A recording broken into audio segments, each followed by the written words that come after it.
La corsa rigenerante. Cerchiamo di scoprire tutto su questo tipo di allenamento che sembra un allenamento superfluo, ma può essere molto utile in tantissimi casi. Prima di tutto, partiamo sempre dal nome degli allenamenti. Un allenamento lento è una corsa lenta, significa che devo correre lento, no? Ne abbiamo parlato tante volte che l'errore più grande è correre troppo velocemente gli allenamenti lenti, che portano tantissimi benefici. Le ripetute si ripetono degli intervalli a fasi costanti e anche qui a volte sbagliamo perché le facciamo tutte diverse. Però partiamo proprio dal concetto di corsa rigenerante. Cosa significa? Che è un'uscita di allenamento di corsa che ci aiuta a rigenerare il corpo. Cosa vuol dire rigenerare? Significa recuperare, ritornare a una condizione di equilibrio o ritornare addirittura a una condizione migliore della precedente, no? Rigenerare, generare richiama il concetto di nascita, rinascita. Facendo che cosa? Correndo. E rinascita da che cosa? Da uno sforzo, da uno stimolo molto impegnativo dato da uno o più allenamenti precedenti. Sembra paradossale, come la corsa lenta che ci fa andare più veloce. In questo caso ci ha stancato correre ed utilizziamo comunque la corsa per riprenderci. È chiaro che deve avere alcune regole fondamentali, come tutti gli allenamenti. Se non seguiamo le indicazioni generali di quell'allenamento, anche il risultato che avremo sarà diverso. Intanto la corsa rigenerante la possono fare tutti, però quello che cambia è quando e come farla. A breve vedremo proprio questo. Ma prima vediamo come si interpreta la corsa rigenerante. La corsa rigenerante è una corsa molto lenta. Possiamo avere diversi riferimenti. A me il riferimento che piace più di tutti in questo caso è la percezione dello sforzo. Cioè la fatica, lo sforzo di una corsa rigenerante non ci deve essere. Se, come vedremo, la faccio il giorno dopo un allenamento difficile, ci può stare che nei primi minuti trovo delle difficoltà, ma sono difficoltà legate alle gambe un po' legnose, un po' pesanti. Non devono essere difficoltà respiratorie. Il respiro non deve mai andare in affanno, anzi deve permettermi di chiacchierare come lo sto facendo io adesso con voi in questo momento. Il cuore non si deve alzare, quindi il battito cardiaco rimane basso, tant'è vero che la famosa zona della corsa rigenerante è la Z1, magari in qualche caso anche la Z2 bassa, poi dipende in quante zone divido la mia frequenza cardiaca, in 3 o in 5 o in 7, però l'1 va sempre bene, quindi la zona più bassa a cui io riesco a correre, ovviamente. Perché dico questo? Perché stiamo parlando di corsa rigenerante, ma attenzione perché, e qui apro una parentesi, ci possono essere altre attività aerobiche rigeneranti. Ci potrebbe essere anche la corsa sul divano rigenerante, però qui parliamo di attività aerobiche. Una pedalata leggera, una nuotata leggera, una bella passeggiata. Ma perché fare un'attività fisica può migliorare, velocizzare il mio recupero e rigenerarmi? Ci sono diverse risposte. C'è una rigenerazione fisica. L'attività aerobica mi permette di smaltire più velocemente le tossine accumulate. Il fluire del sangue nelle zone periferiche aiuta il recupero, la rigenerizzazione dei tessuti, la riparazione dei tessuti dalle microlesioni dovute da allenamenti. Questo fa capire anche perché potrei fare un altro tipo di attività. Quello che è veramente importante è muoversi. Però ci sono in alcuni casi in cui è meglio preferire la corsa come attività rigenerante. Vediamo caso per caso. Se sono un runner principiante, l'uscita rigenerante potrebbe essere addirittura un'uscita quasi allenante. Magari mi alleno anche solo 3 volte a settimana, va benissimo se tutte e 3 sono di corsa lenta all'inizio, poi magari diamo qualche stimolo, qualche allungo, iniziamo a fare qualche interval training più breve, ma ci può stare che anche una delle 3 sia una corsa rigenerante, quindi ancora più lenta della corsa lenta. Perché? Perché magari anche se ho fatto 1 o 2 giorni di riposo non ho recuperato completamente. Ricordiamoci che siamo agli inizi, perché, e questo vale per tutti, ho avuto una giornata veramente faticosa, e ricordiamoci che non siamo fatti a comportamenti stagni, e ne parleremo a breve, e ne abbiamo già parlato anche in altri video, ma ne continueremo a parlare.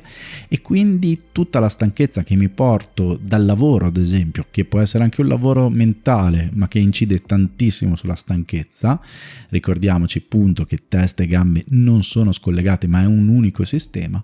Fare una corsa rigenerante può essere molto molto utile. Se però andiamo un po' più avanti nella seniority del runner, quindi un runner già mediamente con esperienza media, ma basta anche un anno di corsa, però c'ha già una buona autonomia, la corsa rigenerante può avere ulteriori significati. Il primo è farlo il giorno dopo un allenamento molto impegnativo, addirittura il giorno dopo una gara. Per tutti i motivi che abbiamo detto fino adesso, la corsa rigenerante mi può aiutare a velocizzare il recupero. Dopo una gara ci sta anche fare un'attività diversa dalla corsa, ma dopo, che ne so, il giorno prima ho fatto delle ripetute impegnative, un medio veloce, un fartlek, un progressivo impegnativo, eccetera, inserire una corsa rigenerante mi aiuta a velocizzare il recupero, ma insegna anche al mio corpo a correre in condizioni di fatica. Quindi, per quanto non sia una seduta che deve avere un significato strettamente allenante, è sicuramente quel chilometro in più che nell'economia di tutto il volume che vado a fare può essere molto molto utile. Chiaro che poi, se parliamo di runner ancora più evoluti, spesso il giorno dopo un allenamento così non si fa un rigenerante, ma addirittura si fa un fondo lento.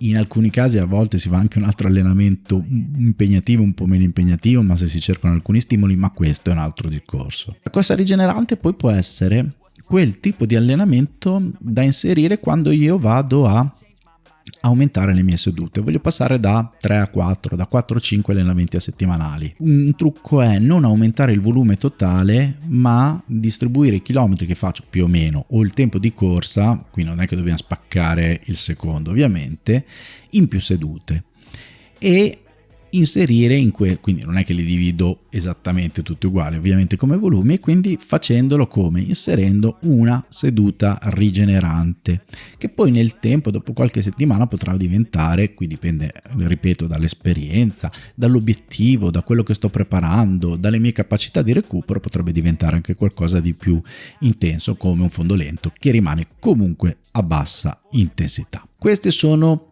le varie funzioni della corsa rigenerante, però non ho finito qui. Intanto, e qui lo risottolineo, la corsa rigenerante è molto molto importante come soluzione B quando siamo veramente stanchi. Però comunque so che uscire a correre mi farà bene, e quindi cambio programma e mi faccio una bella corsa rigenerante. Magari a un certo punto vedo che le gambe girano e si trasformano in un fondo lento, ecco, non in un medio magari. Vediamo però alcuni consigli. Abbiamo già detto che deve essere una corsa molto facile e corsa in Z1, ma come posso veramente monitorarla? Appunto col cardio Z1, quindi, o Z2 bassa abbiamo detto. Ma perché può diventare Z2 bassa? Perché se non sono molto molto allenato, un po' di deriva cardiaca, quindi di disaccoppiamento, c'è un video sul mio canale ma poi ne tornerò a parlare, in cui a parità di andatura a un certo punto il cardio aumenta, può accadere. Anche se, essendo, e questo è importante, una corsa rigenerante, nel momento che avviene questo fenomeno, cioè io non aumento la mia velocità ma il cardio inizia a crescere, è sicuramente un segnale per dire mi sono rigenerato, mi fermo lì. Un altro buon consiglio è, se faccio una corsa rigenerante non programmata ma semplicemente per recuperare da uno sforzo il giorno dopo e sento che ho bisogno di uscire, nel momento in cui passa la pesantezza delle gambe potrei anche fermarmi. Succede dopo 15 minuti? Va bene. Non pensate di non aver fatto abbastanza, è molto molto utile. Un buon consiglio è ad esempio fare una corsa rigenerante con qualcuno in compagnia. Perché? perché magari noi da soli ci viene da spingere di più. È chiaro che l'amico o l'amica che ci scegliamo, o gli amici, non devono essere competitivi e non devono essere col coltello tra i denti che poi mi tirano e magari mi fanno fare un corto veloce. No, è importante magari scegliere qualcuno un bel po' più lento per noi. Per lui o per lei sarà stimolante correre con qualcuno più veloce di lui o di lei, e per noi potrebbe essere utile per fare una corsa lenta ed essere forzati a farla. Attenzione però a non scegliere qualcuno, chiaro che poi dopo dipende anche dalle amicizie, questi sono consigli tecnici, però dateci un occhio a un gap troppo ampio, perché poi dopo non farete una corsa rigenerante, ma farete una corsa legnosa, limitata, che vi porterà ancora più pesantezza alle gambe. Va bene lento, ma non troppo lento. La corsa rigenerante è sicuramente anche un momento per lavorare su un aspetto poco considerato ma fondamentale: correre in maniera rilassati e decontratti.